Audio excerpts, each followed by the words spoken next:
Everybody has left. They've gone back to our father's house. The reason why it happened like that is because nobody is tarrying. All of you people are sitting down hoping that something good will happen. Meanwhile, there are altars that are regulating the lives of these people. Nobody wants to tarry. They want to make the pastor a Superman.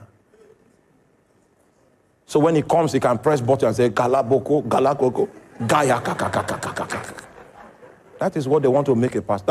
That's why most pastors are fake. They have gone to join themselves with Satan because, tell your neighbor, tarry.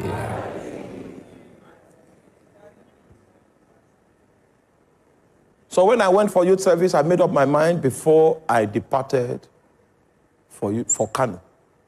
That I will pray the way I've never prayed before. I will fast the way I've never fasted. And I will give the way I've never given. That was my resolve. In order to help me keep my vow, when I got to camp, they stole my meal ticket.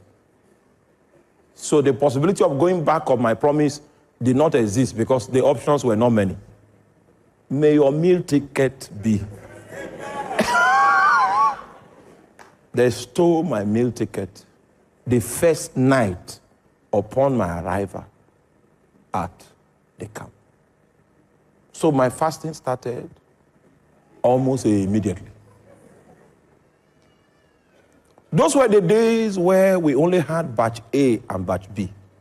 Batch A will come to camp in January, and batch B will come to camp in July. So we came to camp in January. The temperature of Kano that year was 11 degrees in the night. Now, do you know what it feels like? You want to begin a prayer adventure, and then the temperature now drops to 11 degrees. The meaning of 11 degrees is that it's very convenient for sleeping. If you don't have something that is more than a New Year resolution, the circumstances will make you not to be able to fulfill your vow.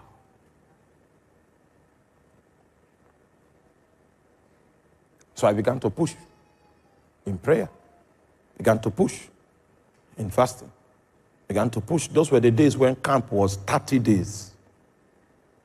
And after 30 days, we were released. I got to the place where my accommodation was, and I continued in my prayer and fasting.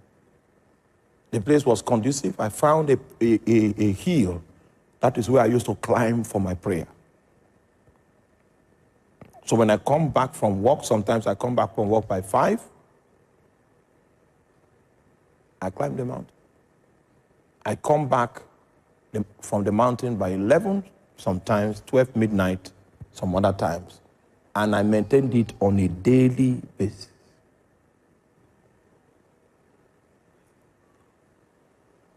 So I was praying for January, prayed February, prayed March, prayed April, prayed May, prayed June. In June, God now told me, it was very clear. He said, I can see you are praying. So I got angry. I said, I've been praying since January. What was the meaning of that thing you came to? You know why? I was not trained. The reason why God spoke to me and told me those words that we may consider not to be important is because he had already scheduled the day of the appointment. And the way I was going, Satan was beginning to weary my heart because God seemed not to be responding. So in order not to allow Satan succeed with his mind bending, God said, I see you are praying. The meaning is, you have not reached the day of the appointment. Continue doing what you are doing. When the day of the appointment reaches, you will have your encounter. That was a prayer I did that I counted how many days I fasted. So it took 264 days before God encountered me. I will not be here today preaching to you if I didn't have that encounter.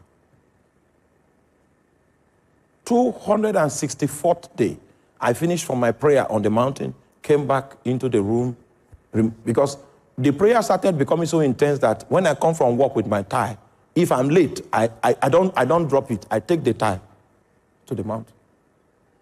So I came back from the mountain with my tie on, entered into the room to remove my tie. It was 12 midnight. Right? That was when I ran into 4 angels in my room. The suspended time, this thing you call time, was suspended. I was going into the past and into the future. They were taking me into the past and into the future, into the past and into the future. They left me by 3 a.m. in the morning. What I'm telling you is on the 20th of October, 2001. 20th of October, 2001. 21st of October, 2001, I came again, dropped my things, began to pray in tongues in the room. This time now, to go to the mountain, I've not gone. I came to the room, changed, to go to the mountain, then they stopped me. I was in that room until 3 a.m. in the morning, from 6 p.m. in the evening. It was in that second encounter that I knew that the place of my primary assignment was the city of Makurdi. Are you there?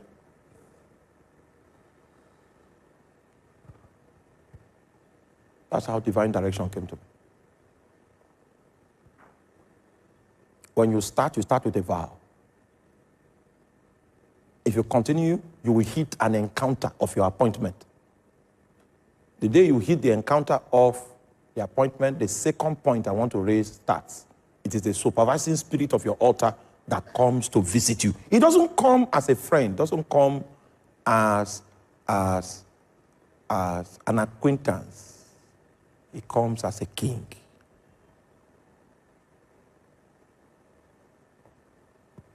It comes to prescribe. It comes to give you direction. He opens your eyes to see that you are off track. Are you there? So the human attendant must commence his assignment of priesthood with a solemn vow. This flame that I've kindled now, it will never go out. Go and study the temple. You will see a flame there that they commanded the priest that this flame should not go out. Priesthood is a lifetime thing. It's not hit and run. If you are not ready to begin, no problem. Go become a nominal Christian. But the day you get ready, just know that this fire that I'm kindling now, I will kindle it for life. If you are not ready for that challenge, don't worry. It's not for everybody. 264 days before God came.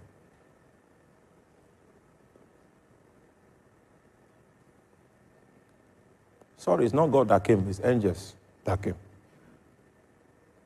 When I started encountering angels, I was so happy because my power ministry now started at that point. I preached for 5 years with power before it occurred to me that it was not angels I was praying to encounter. It was Jehovah I was praying to encounter. So I repented. Are you there? And came back.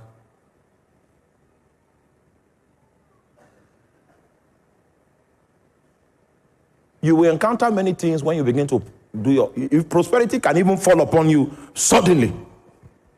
And because of that prosperity, you'll be going to Port Harcourt bringing goods, going to Port Harcourt bringing goods, going to Lagos, you put goods in 911. You do that for 11 years. Then you will remember,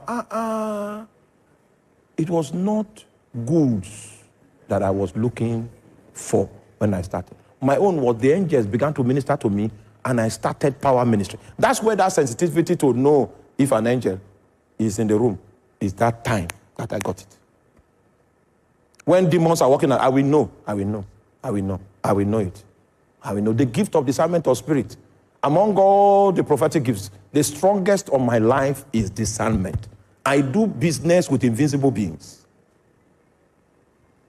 If I know the song to sing for them to come. I know the song. If here, I can sing that song. If I sing it and continue singing it, it may not make sense to you, they will come here.